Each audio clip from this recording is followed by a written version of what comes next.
सी class competitive exam की तैयारी करने वाले स्टूडेंट्स के लिए हैं जो देख रहे हैं कि यहाँ पर 10 सेंटेंसेस लिखे हुए हैं जो एरर से रिलेटेड हैं। आपको कौन से ऑप्शन में एरर है वो बताना है। एरर का मतलब कि ग्रामेटिकली का कौन से क्या प्रॉब्लम है इसमें, ग्रामेटिकली आपको ये बताना है। जैसे मैं वन बाय बिना बकवास किए हुए आपको ये सारा एक्सप्लेन करूँगा, सारी सेंटेंसेस, और कारण भी बताऊँगा कि किस वजह से ये सही है और किस वजह से कौन सा ऑप्शन गलत है। तो बस आपसे इतना सा रिक्वेस्ट है कि आप वीडियो को लाइक करना, इससे मेरा वीडियो जो है वो काफ़ी अच्छा ग्रो करेगा। बस आपसे ये रिक्वेस्ट है। दूसरा, आप सब्सक्राइब कर लीजिए अगर आपको इसी तरह के सेंटेंसेस प्रैक्टिस के लिए और चाहिए, ठीक है। और साथ में आपको इससे क्या मिल जाएगा, आपको और भी सेंटेंसेस प्रैक्टिस के लिए मिल जाएंगे और साथ में आपको रूल्स याद होते रहेंगे। So please subscribe this channel and like this video. Okay, video को एंड तक देखना, बिल्कुल ज़्यादा बड़ा वीडियो नहीं बनाऊंगा और ये बातें सारी वीडियो में नहीं बोलने की ज़रूरत है। बस ये वाला खेल अभी स्टार्ट कर देते हैं। गुलिवर ट्रेवल्स एक बुक का नाम है, गुलिवर्स ट्रेवल्स, ठीक है। Gulliver's travels are indeed in an interesting book. अब गुलिवर ट्रेवल्स जो है वो एक बुक का नाम है। अगर ये एक बुक का नाम है तो बुक के बाद जो है वो सिंगुलर आना चाहिए, यहाँ पर एस या एस वाला आना चाहिए, एस वाला ई जाना चाहिए, आर तो प्लूरल के लिए आता है। तो गुलिवर ट्रेवल्स एक ही बुक है, बहुत सारी बुकों का नाम नहीं है, एक ही बुक है, इस वजह से यहाँ पर ई जाना चाहिए। ये तो वेरी सिंपल है। इधर और इधर और का रूल ये होता है कि एक सब्जेक्ट यहाँ मिलेगा, एक सब्जेक्ट इस और के बाद मिलेगा। जो और के बाद सब्जेक्ट मिलता है उसके अकॉर्डिंग अपन को क्या करना होता है, यहाँ पर वर्ब लगाना होता है। तो ज्योति के अकॉर्डिंग जो वर्ब लगेगी वो क्या लगेगी, है जाएगा, सिंगुलर आएगा, क्योंकि यहाँ पर ज्योति जो है वो सिंगुलर है। इसमें इस वाले सब्जेक्ट नंबर फर्स्ट के अकॉर्डिंग हमें नहीं लगाना है, हमें सब्जेक्ट नंबर 2 के अकॉर्डिंग लगाना है। I hope you will get this point, ठीक है, कि आप इस बात को आसानी से समझ गए होंगे कि ज्योति के अकॉर्डिंग है। ईदर और नीदर नॉर, ठीक है, इनके अंदर ईदर और नीदर नॉर के अंदर हम दूसरे वाले सब्जेक्ट को हमें देखना है, याद रखेंगे आप। दूसरा सेंटेंस हो गया। तीसरा, the streets are so wet it should have rain last night. आप इस सेंटेंस को एक बार पूरी तरह से देख लीजिए और आप भी अनुमान लगाइए कि इसमें कौन सा ऑप्शन हो सकता है।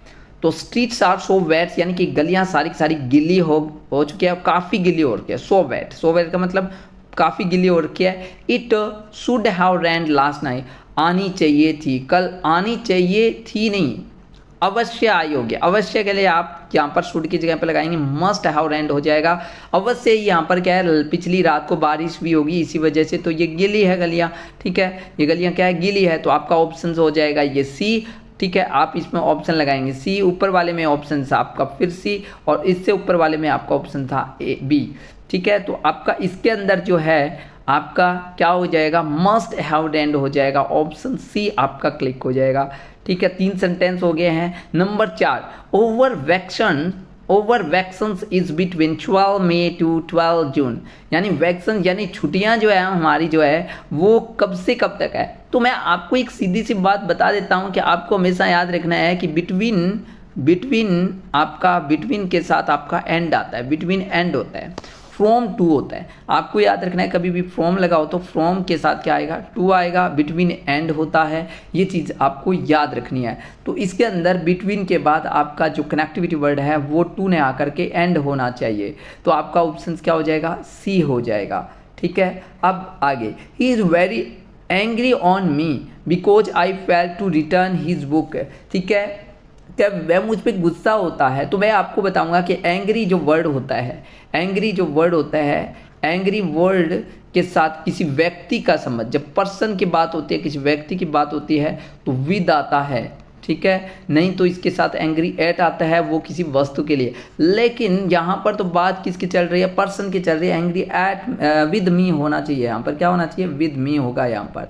तो आपका ऑप्शन ए हो जाएगा। इन बातों को भी ध्यान रखें, ये फिक्स प्रीपोजिशन से रिलेटेड एरर है, ठीक है, आपको इसको ध्यान रखना है। ये आपका प्रीपोजिशन से रिलेटेड एरर हो गया, कनेक्टिविटी से रिलेटेड एरर हो गया, इसको कह सकते हैं। और इसमें आपका मॉडल से रिलेटेड एरर हो गया, ठीक है। कंडीशनल सेंटेंस इसको कहते हैं, इससे रिलेटेड 30 नंबर में। 2 नंबर में आपका कंजक्शन से इधर और से जुड़ने, ठीक है, सब्जेक्ट वर्ब एग्रीमेंट का। ऊपर वाले में 1 नंबर में सब्जेक्ट वर्ब एग्रीमेंट का एरर हो गया।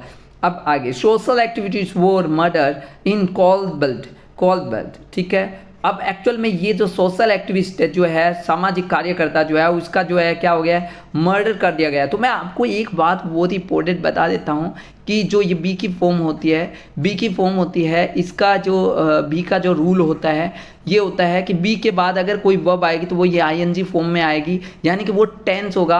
अगर उसके बाद थर्ड फॉर्म में अगर आ गई तो वो पैसिव होगा। तो ये जो चीज़ है कि अगर ये पैसिव ही होगा, क्योंकि इस सोशल एक्टिविस्ट ने खुद को तो मारा नहीं है, इसको तो किसी और ने मार दिया है, इस वजह से वॉज मर्डर्ड होगा यहाँ पर। इसके बाद बी की फॉर्म के बाद आपका क्या आना चाहिए, थर्ड फॉर्म आना चाहिए। आप कहेंगे सर ये बी की फॉर्म कहाँ से है, अरे ये बी की फॉर्म ही है, ये जो है ये बी की फॉर्म ही है। आपको बी की फॉर्म याद कर लेनी है। बी की फर्स्ट फॉर्म के अंदर इज एम आर, ठीक है, और सेकंड जो है वोज वर ये होना चाहिए, ठीक है, और थर्ड फॉर्म जो है वो बीन होना चाहिए, ठीक है। और ये जो है ये बी की फॉर्म ही है। बी की फॉर्म के बाद अगर कभी भी आप देखो पूरे टेंस को देख लो, इजेएमआर के बाद आपका कौन सा टेंस हो जाता है, प्रेजेंट कंटिन्यूअस। वॉज वर के बाद कौन सा टेंस हो जाता है, ठीक है, वॉज वर के बाद हो जाता है आपका पास्ट कंटिन्यूअस, और बीन के बाद आईएनजी लगता है तो परफेक्ट कंटिन्यूअस में चला जाता है, ठीक है। और बी के बाद आईएनजी लगता है तो फ्यूचर कंटिन्यूअस में, जैसे शैल विल के साथ बी आता है तो वो फ्यूचर कंटिन्यूअस में चला जाता है। यानी कि इनके बाद आईएनजी आया तो ये कंटिन्यूअस हो गया, और अगर इनके बाद आईएनजी भी नहीं आए और अगर कोई वर्ब भी नहीं आए, इसका मतलब ये है कि ये खुद ही मेन वर्ब है, ठीक है। जैसे मैंने कहा आई एम राहुल, ठीक है, आई एम सचिन, इस तरह से मैंने कहा। तो मैं आपको बता देता हूँ कि I am Rahul, I am Sachin, ये जो चीज़ मैंने एम लगाया है यहाँ पर, ये मैंने यहाँ पर क्या लगाया, एम लगाया है यहाँ पर, ये बी की फॉर्म है, ये बी की फर्स्ट फॉर्म है यहाँ पर, ये कोई हेल्पिंग वर्ब नहीं है, ठीक है। हेल्पिंग वर्ब के लिए हमें एक वर्ब और चाहिए आगे।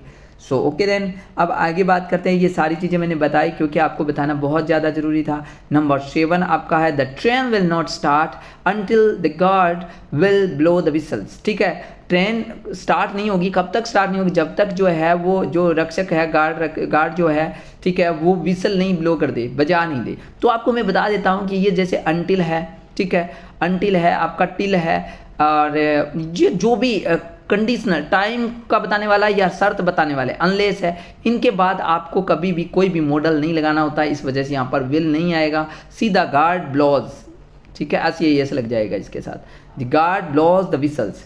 सो आपका क्या हो जाएगा, यहाँ पर ब्लोज हो जाएगा, ठीक है। तो यहाँ पर आपका हमेशा प्रेजेंट सिंपल रहेगा, अगर इधर फ्यूचर सिंपल है तो इधर प्रेजेंट सिंपल रहेगा। आपको याद रखना है कि अंटिल है, टिल है, ठीक है, और अनलेस है, जो कोई कंडीशनल सेंटेंस है, कंडीशनल जिसमें टाइम का कंडीशन हो या कंडीशन जो दी हुई है उसके अंदर कभी भी इसके बाद आपको फ्यूचर टेंस यूज़ नहीं करना है, यानी कि मॉडल यूज़ नहीं करना है। उसके बाद आता है आपका number 8, I read a great deal of books. मैं आपको बता देता हूँ एक ग्रेट डील ऑफ जो है वो आपका तब आता है जब आपका सेंटेंस के अंदर अनकाउंटेबल नाउन हो। आप बुक्स तो अपन काउंट कर सकते हैं, ए नंबर ऑफ आप लगाते हो तो ज़्यादा बेटर होता है। तो यहाँ पर बी ऑप्शन हो जाएगा, इसमें ए नंबर ऑफ आएगा, और यहाँ पर आपका सी ऑप्शन था ऊपर वाले में, ठीक है, इसमें ए नंबर ऑफ आएगा, ठीक है। ए नंबर ऑफ ही आपको लगाना है यहाँ पर। एक ग्रेट डील ऑफ तब लगाना है जब यहाँ पर ग्रेन्स हो, शुगर हो, जैसे अनकाउंटेबल्स नाउन हो, ओके। देयर आफ्टर है number 9, the Indians are genetically incapable of being good and outstanding sportsman.